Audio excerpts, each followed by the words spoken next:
ये viral fever की सूचना सभी जगहों से प्राप्त हुई है और चिकित्सकों से 1-to-1 मैंने जो बातचीत किया उसमें भी ऐसे ही खबर मिले हैं। ऐसे मौसम में बच्चों के बीच वायरल फीवर के मामले देखने को मिलते हैं। कोविड तो तब होगा जब कोविड का टेस्ट रिपोर्ट पॉजिटिव आता है। जैसे हर बॉडी की स्थिति अलग अलग होती है। 7-8 दिनों से ये क्रम चल रहा है। अस्पतालों में मरीजों की संख्या बढ़ी है। मेरे साथ इस वक्त बिहार के स्वास्थ्य मंत्री मंगल पांडे हैं मौजूद बातचीत करने के लिए। सर, बच्चों में इन दिनों सबसे ज़्यादा वायरल फीवर देखा जा रहा है और कोविड के थर्ड वेव से कहीं ना कहीं इसको जोड़कर क्या ये आशंका जताई जा रही है कि इसी को कोविड थर्ड वेव कहें?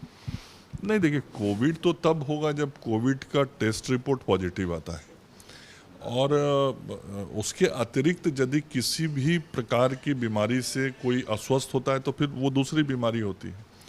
अभी जो बच्चों में बुखार के समाचार प्राप्त हुए हैं, मैंने भी जानकारी प्राप्त की है, व्यक्तिगत बातचीत की है, विभाग के स्तर पर भी चर्चा किया है। तो ये वायरल फीवर की सूचना सभी जगहों से प्राप्त हुई है और चिकित्सकों से 1-to-1 मैंने जो बातचीत किया उसमें भी ऐसे ही खबर मिले हैं।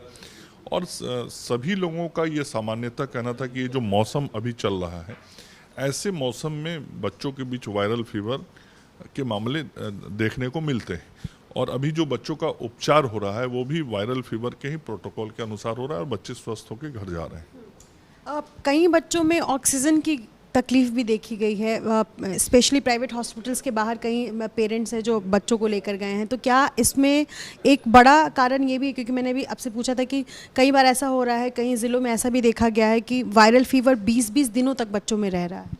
नहीं, ऐसा जैसे हर बॉडी की स्थिति अलग अलग होती है और मैं चिकित्सक नहीं हूँ कि बहुत विस्तार से स्पेसिफिकली इसको बता पाऊँगा।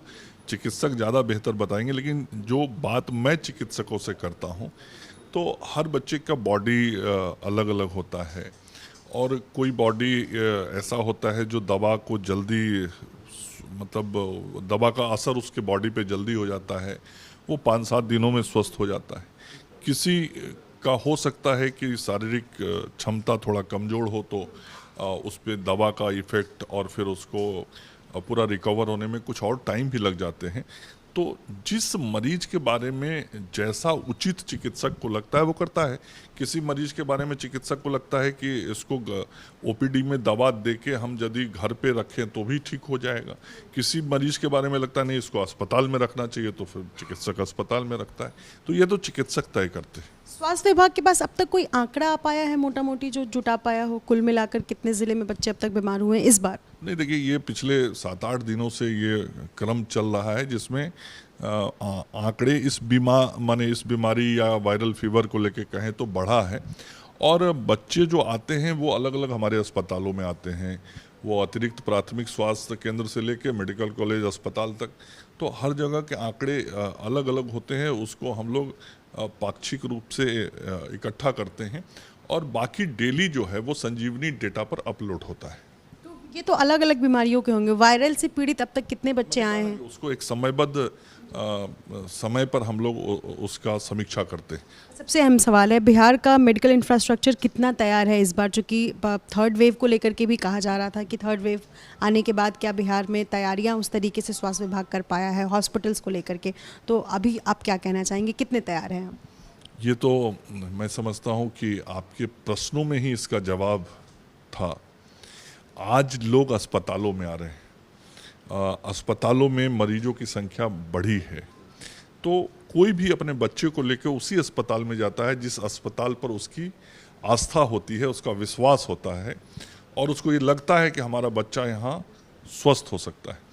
और जो अस्पतालों के आधारभूत संरचनाएं बढ़ी हैं, आज मुजफ्फरपुर का वही SKMCH देखिए, 2 साल पहले वहाँ पे 14 पीकू के बेड होते थे, आज 100 से ऊपर बेड है। और मैं समझता हूँ कि देश का सबसे बड़ा वो पीकू अस्पताल है। ऐसे ही विभिन्न सदर अस्पतालों में भी पीकू के बेड्स हमने बनवाए हैं। तो सुविधाओं और व्यवस्थाओं का जो विस्तार किया है, इसी के कारण आप ये भी देखिएगा कि पहले कुछ होता था तो अचानक पटना पे लोड बढ़ जाता था। अभी बच्चों के बारे में भी आपको विभिन्न जिलों से सूचना मिल रही होगी कि विभिन्न जिलों के अस्पतालों में बच्चे हैं। तो वो इसलिए कि विभिन्न जिलों के अस्पतालों में भी व्यवस्थाएं अब बेहतर हुई हैं और लोगों को हम सेवा दे रहे हैं। एपीएचसी पीएचसी किस तरीके से तैयार किए गए हैं? क्या बेड्स की उपलब्धता वहाँ भी बढ़ेगी? नहीं, डेफिनेटली बेड्स की उपलब्धता वहाँ है।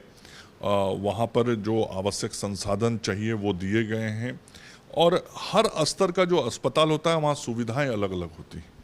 तो जो बच्चे कम संक्रमित हैं या वो सामान्य किसी बीमारी से पीड़ित हैं, तो वहाँ पे छोटे अस्पतालों में भी हमारे चिकित्सकों के द्वारा उनको उपचार किया जाता है। लेकिन यदि कहीं बच्चे को कोई डॉक्टर को लगता है नहीं गंभीर बीमारी है तो फिर उसको सदर अस्पताल भेजता है या और ज़रूरत पड़ता है तो मेडिकल कॉलेज हॉस्पिटल भी भेजते हैं। इस बार क्या कोई खास सिम्टम्स देखा जा रहा है बच्चों में? क्योंकि आमतौर पर वायरल फीवर जो होता है उसके सिम्टम्स इस बार थोड़े ज़्यादा हैं। अब अक्सर इस बार पेरेंट्स जो है वो बता रहे हैं कि जैसे चमकी के टाइम होता था तो पेरेंट्स समझ नहीं पा रहे, वो चमकी ही बता रहे हैं कि बच्चे को चमकी बुखार। मुझे तो ऐसी जानकारी नहीं मिली। पीएमसीएच गई थी तो वहाँ पर कई ऐसे पेरेंट्स मिले जिन्होंने बताया कि चमकी तो एईएस हुआ, तो एईएस का केस का जानकारी हमको तो रहस्यमयी बुखार को पेरेंट्स चमकी बता रहे हैं। ये चिकित्सक शायद ज़्यादा बढ़िया से एक्सप्लेन कर। कोई ऐसा कोई अलग सिम्टम्स इस बार नहीं? मेरे तक जानकारी नहीं है, चिकित्सक शायद ज़्यादा एक्सप्लेन कर पाए। चलिए, शुक्रिया बातचीत करने के लिए। तो बिहार में इन दिनों वायरल फीवर से बच्चों की संख्या अलग अलग ज़िलों में लगातार बढ़ती जा रही है। हालांकि ऐसा हर साल देखा गया है कि वायरल फीवर से मॉनसून के महीने में बच्चे बीमार होते हैं, लेकिन इस बार जिस तरीके से रहस्यमयी बुखार से पीड़ित बच्चों की संख्या बढ़ रही है, इसको लेकर सबसे ज़्यादा चिंता है। सहयोगी शैलेश सिंह के साथ निधिश्री, एबीपी न्यूज़, पटना।